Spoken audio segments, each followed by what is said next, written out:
에피소드 7번째. 사해사본이 밝힌 진실. 1947년 봄, 사해 북서쪽 쿰란 근처 베두인 목동 무함마드 에드디브가 잃어버린 염소를 찾고 있었습니다. 그는 절벽의 동굴에 돌을 던졌습니다. 깨지는 소리가 들렸습니다.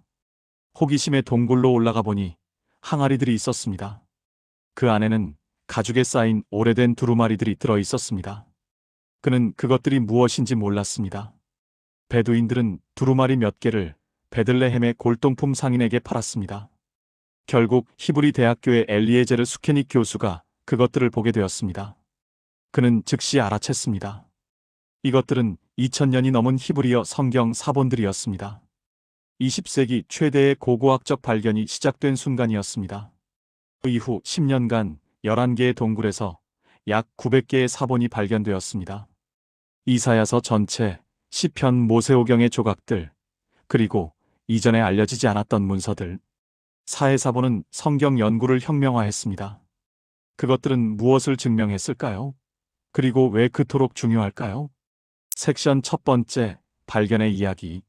사해사본의 발견은 20세기 가장 극적인 고고학 이야기 중 하나입니다. 1947년 봄, 정확한 날짜는 논쟁이 있지만 타아밀의 베두인 부족의 목동들이 쿰란 근처에서 동굴을 발견했습니다. 처음에 그들은 두루마리들이 같이 있는지 몰랐습니다. 베들레헴의 골동품 상인 칼릴 이스칸데르 샤힌, 일명 칸도가 몇 개를 샀습니다. 그는 시리아 정교회 대주교 사무엘에게 접근했습니다. 대주교는 7개의 두루마리를 구입했습니다. 한편 히브리 대학교의 수케닉 교수는 다른 경로로 3개의 두루마리를 얻었습니다. 1947년 11월 29일 유엔이 팔레스타인 분할을 결의한 바로 그날, 그는 베들레헴으로 가서 두루마리들을 보았습니다. 그는 일기에 썼습니다. 오늘 유대 국가가 탄생했다. 그리고 나는 2000년 된 히브리어 두루마리를 손에 쥐었다. 1948년 아랍과 이스라엘의 전쟁이 발발했습니다. 대주교 사무엘은 두루마리들을 가지고 미국으로 피신했습니다. 1954년 그는 신문에 광고를 냈습니다. 성경사본 판매. 수케닉의 아들 이갈 야딘 장군, 고고학자이기도 했던 이 사람은 익명으로 25만 달러에 구입했습니다. 모든 주요 두루마리가 마침내 이스라엘로 왔습니다. 한편 동굴 발굴은 계속되었습니다. 1949년부터 1956년까지 고고학자들은 쿰란 주변의 11개 동굴을 체계적으로 조사했습니다. 4번 동굴에서만 15,000개 이상의 조각이 발견되었습니다. 가장 완전한 것은 1번 동굴에서 나온 데 이사야서였습니다. 길이 7.3m의 양피지의 이사야서 66장 전체가 히브리어로 적혀 있었습니다. 연대는 기원전 125년경. 다른 중요한 발견들로는 하박국 주석서, 공동체 규칙, 전쟁, 두루마리 감사찬송, 창세기 외경, 보물의 목록인 구리 두루마리가 있었습니다. 900개 이상의 사본 중 약 230개가 성경 본문이었습니다. 구약의 모든 책이 포함되었습니다. 단 한 가지 예외로는 에스더서는 포함되지 않았습니다. 섹션 두 번째, 사본의 연대와 기원에 관한 것입니다. 사해사본은 언제, 누가 만들었을까요? 연대 측정은 여러 방법으로 이루어졌습니다. 고고학적 컨텍스트, 고문서학, 글씨 스타일, 방사성탄소 측정, 모두 같은 결론을 가리켰습니다. 사본들은 기원전 3세기부터 서기 1세기 사이에 제작되었습니다. 대부분은 기원전 150년에서 기원전 70년 사이입니다. 즉, 제2성전 후기, 예수님 시대 직전과 동시대입니다. 이것은 엄청난 의미를 갖습니다. 사해사본 발견 이전, 가장 오래된 완전한 성경 사본은 레닌그라드 코덱스로 서기 1008년 것이었습니다. 사해사본은 그것보다 1100년이나 더 오래되었습니다. 누가 이 사본들을 썼을까요? 가장 널리 받아들여지는 이론은 에세네파입니다. 에세네파는 제2성전 시대 유대교의 한 분파였습니다. 1세기 역사가 요세푸스와 필로가 그들에 대해 기록했습니다. 그들은 예루살렘 성전 제사장들의 타락에 반대하여 광야로 나가 공동체를 이루었습니다. 쿰란 유적지 발굴은 이 이론을 뒷받침합니다. 건물 복합체가 발견되었습니다. 공동 식당, 필사실, 물 저장조, 도자기 작업장. 약 150명에서 200명이 살았던 것으로 추정됩니다. 가장 흥미로운 발견은 필사실이었습니다.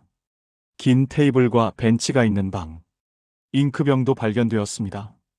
이곳에서 사본들이 복사되었을 것입니다. 공동체 규칙 두루마리는 에세네파의 삶을 묘사합니다. 재산 공유, 엄격한 규율, 매일의 정결 의식, 메시아 대기 등 초기 기독교와 놀라운 유사점들이 있습니다. 하지만 모든 학자가 에세네파 이론에 동의하는 것은 아닙니다. 일부는 쿰란이 단순히 필사 공장이었다고 주장합니다. 또 다른 이들은 사두개파나 다른 집단을 제안합니다. 서기 68년 로마군이 유대 반란을 진압하며 쿰란에 접근했습니다. 공동체 사람들은 급히 귀중한 사본들을 항아리에 넣어 동굴에 숨겼습니다. 그들은 곧 돌아올 생각이었겠지만 결코 돌아오지 못했습니다. 2000년 후 베두인 목동이 그것들을 발견했습니다. 섹션 세 번째, 마소라 본문과의 비교입니다. 사해사본의 가장 중요한 의미는 성경 본문의 신뢰성에 관한 것입니다. 사해사본 이전, 회의론자들은 주장했습니다. 히브리 성경은 수세기 동안 필경사들이 복사하며 변질되었다. 원본과 얼마나 다른지 알 수 없다. 마소라 본문은 서기 7에서 10세기 유대 학자들이 확정한 권위 있는 히브리 성경입니다. 이것이 현대 구약 성경의 기초입니다. 하지만 그것이 2000년 전 본문과 같을까요? 사해사본은 그 질문에 답했습니다. 놀랍게도 그렇습니다. 대이사야서 두루마리를 현대 마소라 본문과 비교했을 때 텍스트는 사실상 동일했습니다. 1000년의 시간 차이에도 불구하고 말입니다. 물론 차이가 없는 것은 아닙니다. 철자 변형, 사소한 단어 차이, 때로는 문장 구조의 변화. 하지만 의미를 바꾸는 중대한 차이는 거의 없었습니다. 히브리 대학교의 샤니 탈몬 교수는 이것을 조사했습니다. 대이사야서의 경우 본문의 95%가 마소라 본문과 정확히 일치합니다. 나머지 5%는 대부분 철자나 문법의 사소한 차이입니다. 이것은 무엇을 의미할까요? 유대 필경사들이 놀라운 정확성으로 성경을 보존했다는 것입니다. 그들의 엄격한 복사 규칙이 실제로 작동했습니다. 탈무드는 필경사의 규칙을 기록합니다. 특정 종류의 양피지, 특정 잉크, 각 글자 사이의 정확한 간격, 실수가 있으면 전체 페이지를 폐기.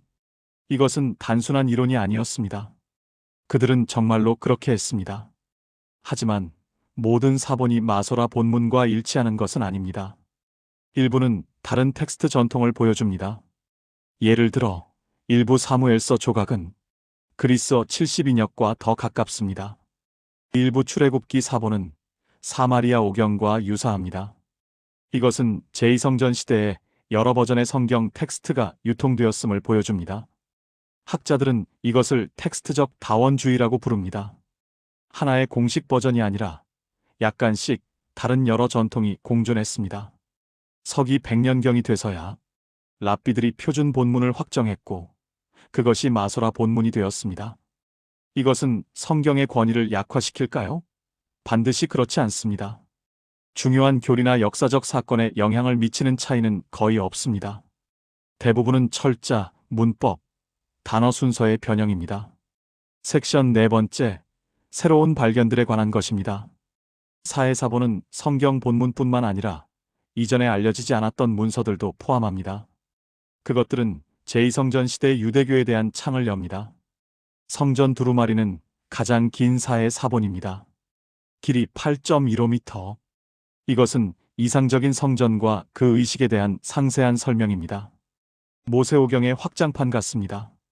일부는 이것을 잃어버린 제6경이라고 불렀습니다.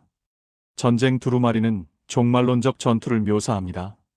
의로운 자인 빛의 자녀들과 사악한 자들인 어둠의 자녀들 사이의 40년 전쟁. 에세네파의 종말론적 세계관을 보여줍니다. 감사 찬송은 시편과 유사한 기도와 찬송 모음입니다. 개인적이고 영적인 표현들.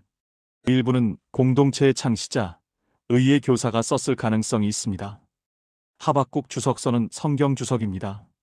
하박국서를 줄줄이 인용하고 SNF파의 관점에서 해석합니다. 그들은 성경 예언이 자신들의 시대에 성취되고 있다고 믿었습니다. 창세기 외경은 창세기 이야기를 확장합니다. 에녹, 노아, 아브라함의 추가 이야기들. 일부는 후대의 외경과 유사합니다. 가장 독특한 것은 구리 두루마리입니다. 다른 사본들과 달리 구리판에 새겨져 있습니다. 내용은 놀랍습니다. 64개 장소에 숨겨진 금과 은의 보물 목록입니다. 언약의 계곡에서 돌덮개 아래 깊이 12규빗, 은 100달란트. 공동묘지 입구에서 동쪽으로 세 번째 계단, 은 40달란트. 이것은 실제 보물일까요? 아니면 상징적 문서일까요? 학자들은 여전히 논쟁합니다. 일부는 예루살렘 성전의 보물이 로마군으로부터 숨겨진 것이라고 주장합니다. 보물 사냥꾼들이 찾았지만 지금까지 아무것도 발견되지 않았습니다. 사해사본은 또한 제2성전 시대 유대교의 다양성을 보여줍니다. SNF파는 바리새파, 사두개파와 달랐습니다. 그들은 더 엄격했고 더 종말론적이었으며 성전 체제에 반대했습니다. 이것은 예수님 시대의 종교적 배경을 이해하는 데 중요합니다. 세례 요한은 SNF파와 연결이 있었을까요? 초기 기독교는 SNF파의 영향을 받았을까요? 이런 질문들이 새롭게 제기되었습니다. 섹션 5번째, 가짜 사본 스캔들에 대한 것입니다. 사해 사본의 명성은 위조범들을 유혹했습니다. 그리고 21세기에 거대한 스캔들이 터졌습니다. 2002년 워싱턴 DC의 성경박물관이 개관을 준비하고 있었습니다. 복음주의 기독교인 억만장자 스티브 그린이 설립한 박물관입니다. 그는 세계 최고의 성경 컬렉션을 원했습니다. 2000년대부터 골동품 시장에 새로운 사해사본 조각들이 나타나기 시작했습니다. 공식 사해사본은 1950년대에 발굴이 끝났는데 어디서 이것들이 나온 걸까요? 판매자들은 설명했습니다. 개인 수집가들이 1950년에서 60년대에 구입했던 것들이다. 그것들이 지금 시장에 나온 것이다. 그럴듯하게 들렸습니다. 성경박물관은 16개의 조각을 구입했습니다. 총 가격은 수백만 달러. 그들은 2017년 이것들을 전시했습니다. 세계에서 가장 중요한 사해사본 컬렉션 중 하나. 하지만 학자들은 의심을 품기 시작했습니다. 조각들이 이상했습니다. 양피지의 질감, 잉크의 패턴, 글씨체의 미묘한 차이들. 2018년 독일 연방 재료연구시험기관인 BAM이 5개의 조각을 분석했습니다. 결과는 충격적이었습니다. 현대 위조품으로 밝혀졌습니다. 양피지는 고대 것이었습니다. 하지만 글씨는 현대에 쓰인 것이었습니다. 위조범들은 고대 양피지, 아마도 문자가 없는 문서를 구해서 그 위에 사해사본 텍스트를 베껴 쓴 것입니다. 2020년 박물관은 모든 16개의 조각을 검사했습니다. 결론은 전부 가짜로 드러났습니다. 박물관은 공개 사과했습니다. 우리는 속았습니다. 이것들은 전시에서 제거되었습니다. 수백만 달러의 손실이었습니다. 하지만 성경 박물관만이 아니었습니다. 세계 곳곳의 박물관과 수집가들이 유사한 가짜를 구입했습니다. 추정치로는 70개 이상의 가짜 사해사본이 유통되었습니다. 누가 만들었을까요? 추적은 중동의 골동품 암시장으로 이어졌습니다. 이름이 거론된 사람들도 있지만 공식적인 기소는 없었습니다.